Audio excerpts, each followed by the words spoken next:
Hello my dear students, good afternoon. In this video, we will learn active and passive voice in simple future tense, future continuous tense, imperative sentences, and in case of written object or double object, and in case of questions starting with who, W-H-O, who. So let's start the video straight away.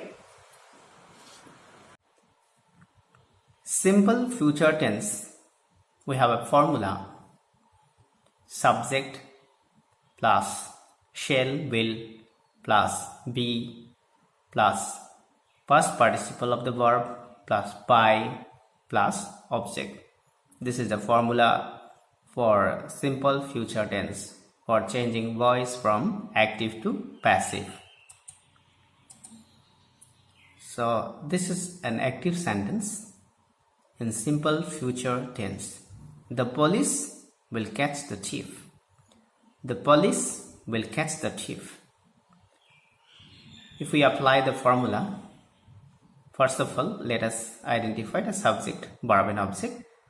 The police is the subject here, will catch is the verb, and the thief is the object.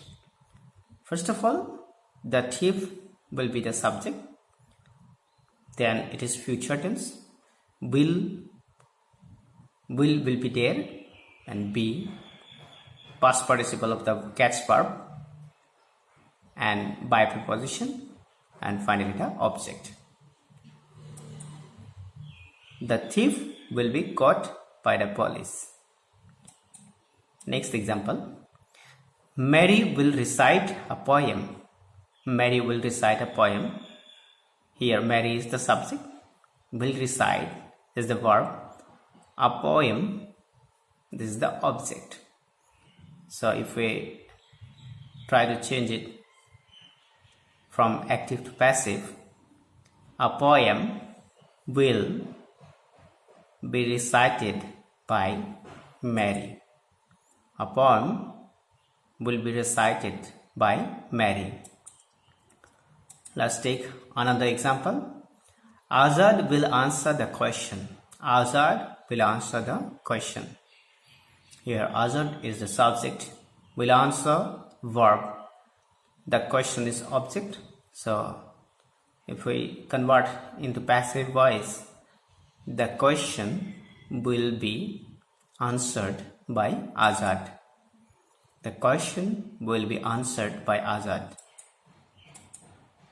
Now we will learn how to change voice from active to passive in case of future continuous tense. So there is a formula for future continuous tense, and that is subject plus shall, will plus be plus being plus past participle plus by and then object.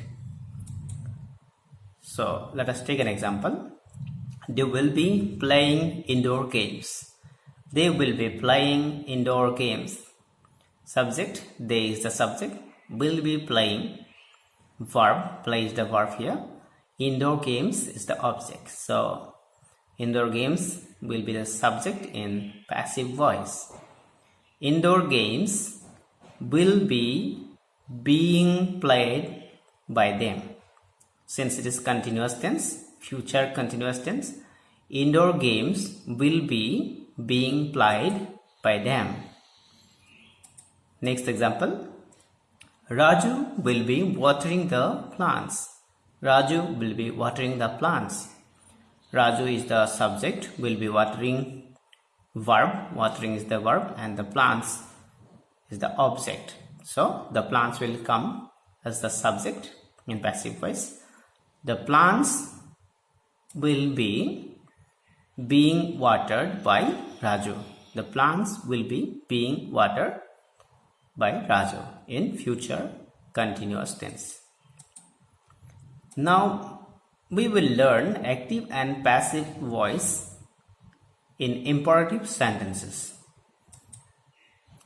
As you know, imperative sentences imply order or command advice, and request. Imperative sentences imply order or command, advice, and request. In case of command or order, we can design a formula for this. Let plus subject plus be plus past participle. Starting with let plus subject plus be plus past participle. Let's take an example. Shut the door. Shut the door. So this is an imperative sentence. This is a command or an order. So let, they'll start with the let, then the subject, the door, then be will come as part of formula, and then the past participle of the verb shut. So it is let the door be shut. Let's take another example. Answer the question. Answer the question. So verb is answer, the question is object here. It will become the subject in passive voice. Let, it will start with let. Let the question be answered. Let the question be answered. Give the order. This is another example of command. Give the order, verb and object. Let, you start with let.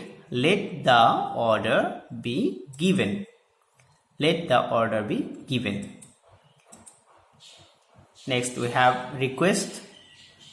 In case of request, please will be replaced with you are requested to.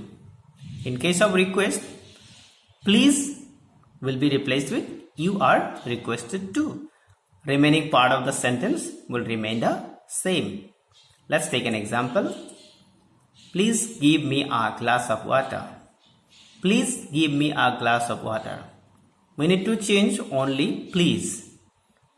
Only please we need to change, and please will be replaced with you are requested to, and the remaining portion will remain the same.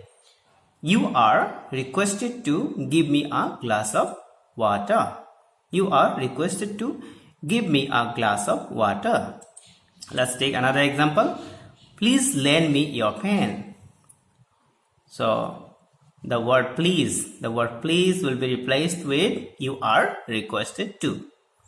So the answer will be you are requested to lend me your pen.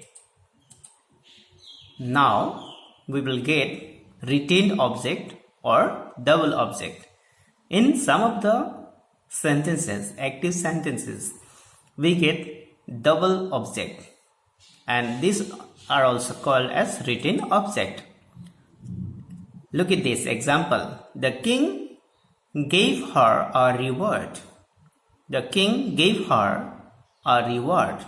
In this sentence, there are two objects.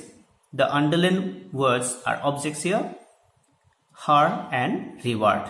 These are the objects, two objects in this sentence. So there are, we can change the voice from active to passive in two different ways. So let's see. The king gave her a reward. First of all, let us take this object her and do it. She was given a reward by the king. She was given a reward by the king. Since it is past tense, so was has come here, and past participle of the verb is given. A reward is another object by the king. And if we take this object and make it a subject, let us see. A reward was given her by the king.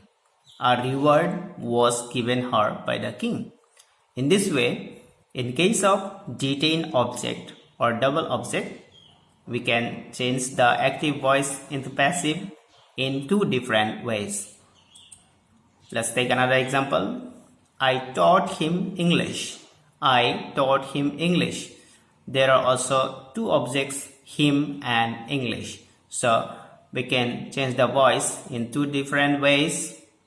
Let us take this first object first.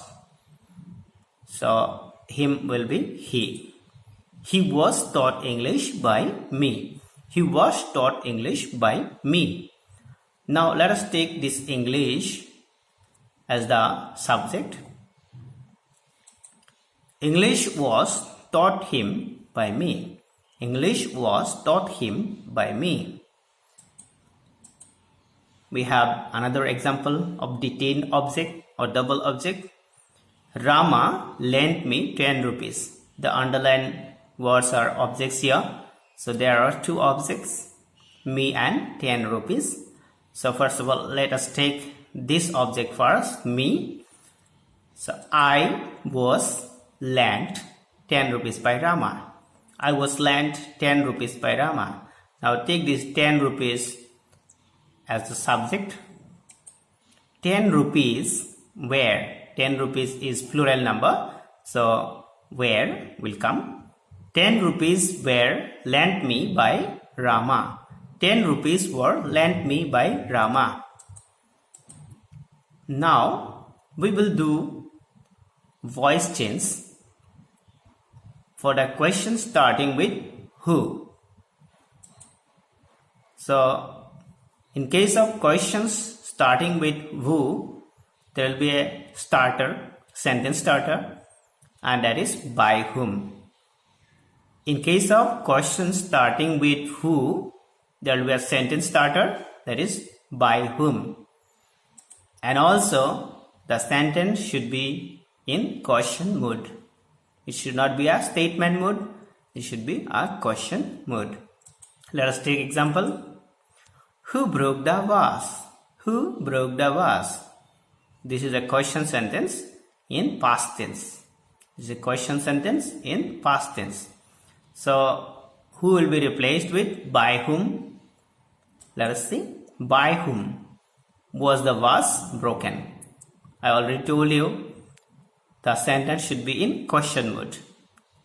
So that is why by whom was the vase broken, not the vase was broken. If we write by whom the vase was broken, that will be wrong. Since it is a question, the be verb form will come to the front. By whom was the vase broken, that will be correct. Next example. Who has stolen my watch? This is a question in present perfect tense. Present perfect tense. So has been, we should use has been, and we should replace who by whom. By whom has my watch been stolen? By whom has my watch been stolen? If we write by whom my watch has been stolen, that will be wrong because it will be a statement mood. So we need to make it question mood. That's why by whom has my watch been stolen. Next example. Who wrote this poem? Who wrote this poem? By whom was, because it is past tense, was this poem? The past participle of the verb write, wrote, written. So by whom was this poem written? So thank you for watching this video. Please like our video, share it, and please subscribe our channel RD English Tutorial.